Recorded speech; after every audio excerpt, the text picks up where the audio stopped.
and girls, welcome back to Watch the Time. So no, it's not a Burgundy design, it's a San Martin today. This is the San Martin SN0107-G. Some may say it looks like a Tudor Ranger. I'm not saying that. This is the SN0107-G. Again, San Martin are one of my favourite brands, not just on AliExpress generally. I have more San Martin watches than any other brand in total. In terms of, I've got quite a few San Martin watches. I just think they make great watches for the price, and that's why I keep featuring them. I definitely feel as though the quality of their watches for the price, although the price is creeping up, I definitely think it's worthwhile. They just make exceptional watches. I don't think I've had one bad one in. Maybe one that I was a bit less keen on, but generally the watches are banging. Definitely ones that you should consider. And as I always say, hopefully by the end of this video, you'll know if this one is for you. If it is, there's an affiliate link in the description. Please feel free to use it. But I do appreciate all your support, and I think it's no better time to get the camera turned around and get on with it. Alright guys, so this is the watch. Again, usual San Martin packaging. Slightly upgraded one, given it's black as opposed to green. I do like the packaging they use. A little bit of thought put into it, which is nice. But let's open it up. Screw it from the top. And there's the watch. We'll look at that in just a few moments. Inside you've got the foam inner that keeps it safe in transport. If you got a twist, what I found out with this one, if I can do it now, you twist and pull at the same time. That's where I was going wrong before. Inside you'll see that I've taken out two links for it to fit my wrist. Excuse me, put that to the side. We'll come back to that in a second. I want to show you something on that a little bit later. And inside, you've got the hang tag, spring bar removal tool and a screwdriver. And put all this stuff to the side just for now, because we don't want to concentrate on that too much. But there's the warranty card, instruction manual, and it's signed as you always get with San Martin, which is really, really good. Then, let's focus on the watch, because that's why you're here. And this is the watch. Some may say it looks like another watch, because it does look like it's paying homage to another more well-known watch, but that tends to be the case with a lot of these watches anyway. But yeah, is it done well? Is it worth your consideration? Let's crack on with this. So the model number for this is the SN0107-G. Inside, it's running an automatic movement. It's a Seiko NH35 movement. I'll bring some information up about that movement now. Rugged, reliable movement. You've seen the NH series of movements in multiple watches at this point, given just how good they are really and how inexpensive they are to purchase. 24 joules, 21,600 beats per hour, 40-hour power reserve. And the parameters it's showing generally runs well within that. This is running about 7 seconds slower a day. Yeah, I would rather it be running fast, if I'm being brutally honest, but this is what this movement is doing at the moment. The case construction of this watch, so everything you can see aside from the crystal is all 316L stainless steel. So that's the brushed bezel, the brushed case, but it has got a faceted polished edge. The crown situated at the 3 o'clock, the bracelet and solid end links, brushed at the tops again, polished at the sides with screw pins, and the fully milled clasp. So it's brushed again at the side, at the top and sides, and a polished faceted edge. I like the way they do their faceted edge. It just makes it look premium. So yeah, that's the materials used. The crystal we'll come to in a moment. The case thickness of this watch is 11.9 millimeters. The case diameter, when you go from the 8 to the 2, is where I normally measure. It was coming in at 38.4, and when you go from 9 to the 3, including the crown, it's coming in at 41.2 millimeters. The lug width on this is 20. That does taper down to 16 and back up to 18 mil at the clasp, and the lug to lug, tip to tip, given it has got female end links of the center link, is making it 46.7 millimeters. So very nice proportions, nice dimensions, and it'll wear very well, given it's a sort of dressy piece. You don't want it to be too big. The bezel I've spoken about already is a brushed bezel, nicely brushed, fixed bezel. The crown is situated at the 3 o'clock, and it is signed. You can see that it's nicely signed, and the case back is sterile, and they've started using this quite often now, all brushed, but it's quite difficult to open as you need a different type of tool that you'd normally use, so I wasn't able to crack it open.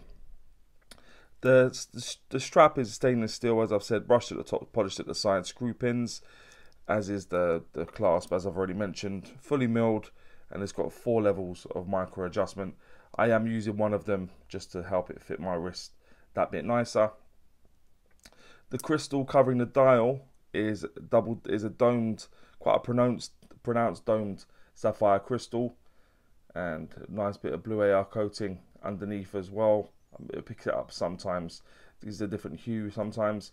The water resistance you'll be able to make out down at the 6 o'clock is 100 meters, so that'll give you 10 atmospheres of water resistance, and the weight will appear in the top right hand corner. It's in around 127 grams with 2 links removed.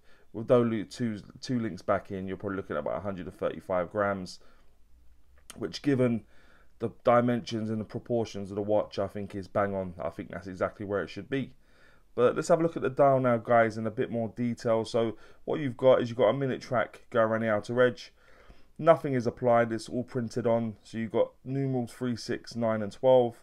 You've got battens everywhere else.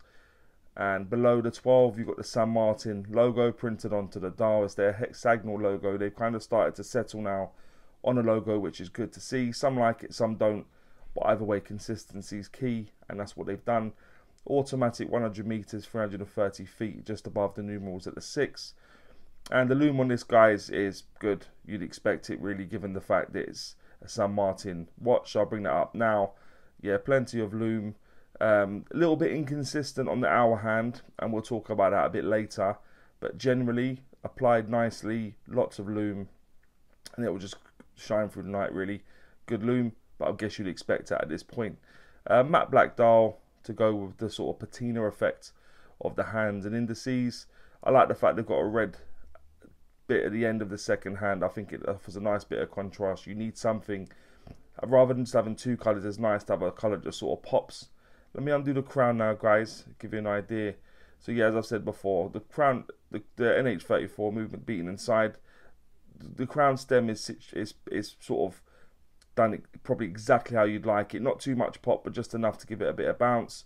You take it out to the first position. Unfortunately, you'll be able to hear there is a ghost position.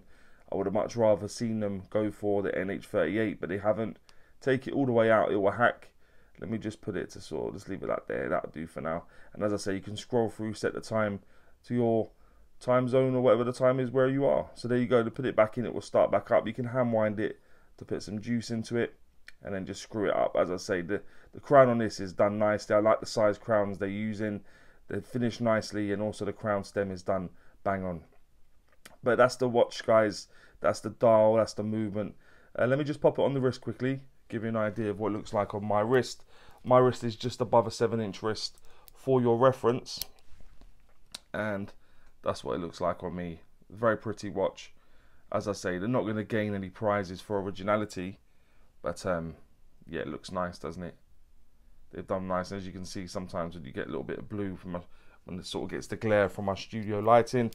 Let me just give it a quick wipe, and then we'll get on with the things that I think are pants and pukka. So, as I always say, if you've ever watched before, you know I always do my pants and pukka section. I always start with pants.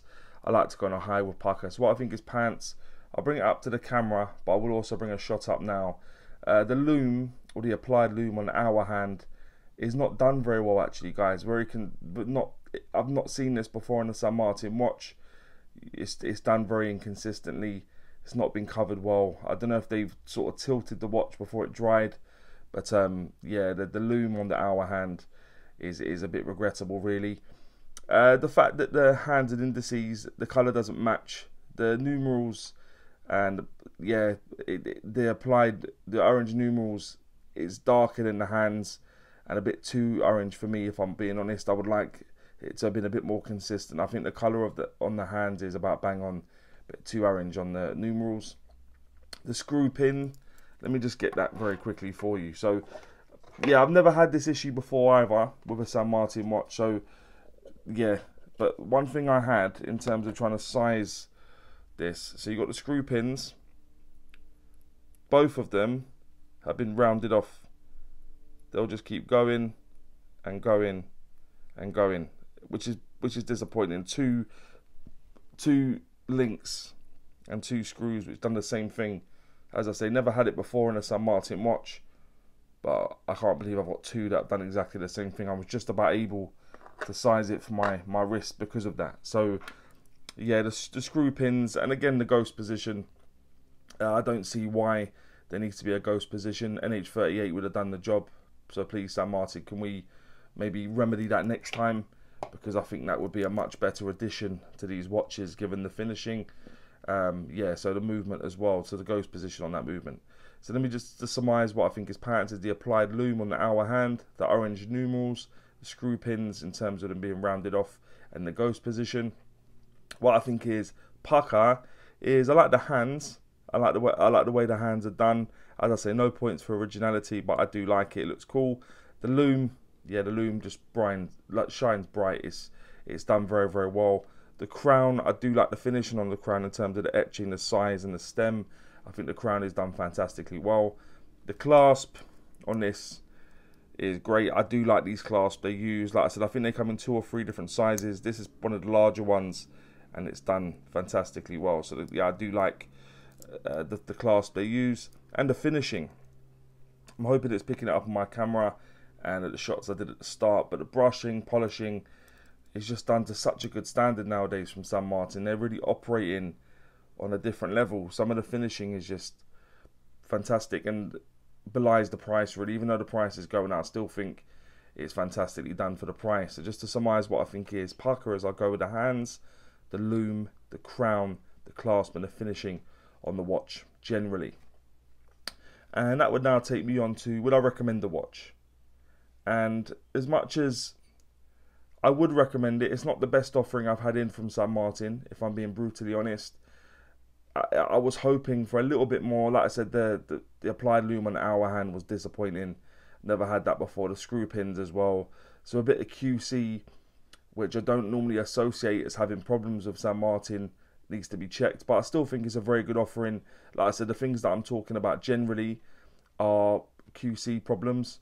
So hopefully that's not going to be the same on yours. So after that, it would just be the numerals and the ghost position, and the rest of it is fantastic. So I'd still recommend it, but please get on top of that QC. Let's not start dipping our standard San Martin. But guys and girls, please let me know what you think about this watch, and maybe any other watches you may want to see on the channel. And as always say, don't forget to like, subscribe, and always watch the time. Take care guys, all the very best.